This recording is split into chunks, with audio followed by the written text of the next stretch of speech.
कोतवाल हमर पापा बुझल ही छोरा रहो, ताके छे तैयो हमारा नहीं डर तोरा रहो। कोतवाल हमर पापा बुझल ही छोरा रहो, ताके छे तैयो हमारा नहीं डर तोरा रहो। नहीं मनबे तो पापा से कही देंगे। अच्छा से बात देंगे देंगे देंगे देंगे देंगे देंगे खुला खुला प्यार हम करेंगे। देंगे देंगे देंगे देंगे देंगे देंगे देंगे देंगे देंगे देंगे देंगे देंगे।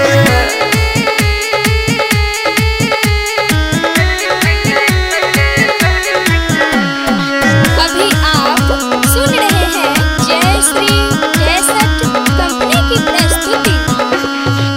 मवाली तू छोरा टपोरी लगते हो, टपोरी लगते हो। पैसा न कौड़ी आगे पाछे घूमते हो, आगे पाछे घूमते हो। देबो हम तोरा के नोट देबो पूरा तोरा रखबो हम हार्ट में। गे छौरी चले घुमा मिथिला हाट में। रंगदारी तो हर उतार देंगे। अच्छा नखरा देखाबै छै। हाँ देंगे देंगे देंगे देंगे देंगे देंगे खुला खुला प्यार हम करेंगे। देंगे देंगे देंगे देंगे देंगे देंगे देंगे देंगे देंगे देंगे देंगे देंगे।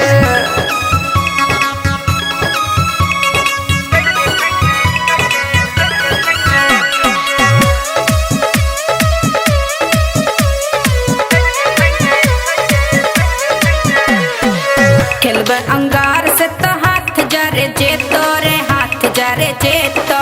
नुकसान बहुआ जोरदार है जेतो, जोरदार है जेतो। झुलस जाए हम पूरा लेकिन पीछा नहीं छोड़बो तोरे कन्या बनेबो। गे छौरी तोरे से शादी रचेबो। ठीक है बउआ, हल्ला करके पब्लिक से पिटवा देंगे। ओहो लेकिन हम नहीं मानेंगे।